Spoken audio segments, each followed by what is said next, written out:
প্রতিনিয়ত মৃত্যু ও ক্ষুধার সঙ্গে লড়তে থাকা গাজাবাসীর মুক্তির দাবিতে প্রায় প্রতিদিনই বিক্ষোভ করছে বিভিন্ন দেশের মানুষ। গাজা যুদ্ধের 2 বছরে মঙ্গলবারও যুদ্ধবিধ্বস্ত উপত্যকাটির মানুষের মুক্তি ও গণহত্যা বন্ধের দাবিতে আর্জেন্টিনা থেকে নিউ ইয়র্ক, মেক্সিকো থেকে কলম্বিয়া সব জায়গায় ধ্বনিত একই বাক্য, ফ্রি প্যালেস্টাইন। যুক্তরাষ্ট্রের ম্যানহাটনের সড়কে নেমে আসেন শত শত মানুষ। মানুষকে না খাইয়ে রাখা একটি জঘন্য অপরাধ সম্বলিত প্লাকার্ড হাতে বিক্ষোভ করে তারা।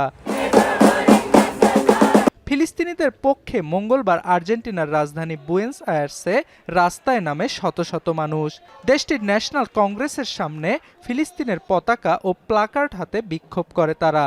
Comienzo de la gran masacre perpetuada por el Estado de Israel. Le pedimos al Estado de Israel. এদিকে ব্রাজিলে ফিলিস্তিনপন্থীদের আন্দোলনে সংঘর্ষের ঘটনা ঘটেছে। বিক্ষোভকারীরা ব্যানার ও প্লাকার্ড হাতে দেশটিতে অবস্থিত যুক্তরাষ্ট্রের দূতাবাসের সামনে জড়ো হন। এ সময় আইনশৃঙ্খলা বাহিনী তাদেরকে ছত্রভঙ্গের চেষ্টা করলে শুরু হয় সংঘর্ষ। বিক্ষোভকারীদের ওপর পিপার স্প্রে ছুড়ে পুলিশ। গ্রেপ্তার হয় 3 জন। Agredindo manifestantes, jogando spray de pimenta em mulheres, prendeu 3 pessoas. ফিলিস্তিনপন্থীদের বিক্ষোভে পুলিশি হামলার ঘটনা ঘটেছে জার্মানিতেও।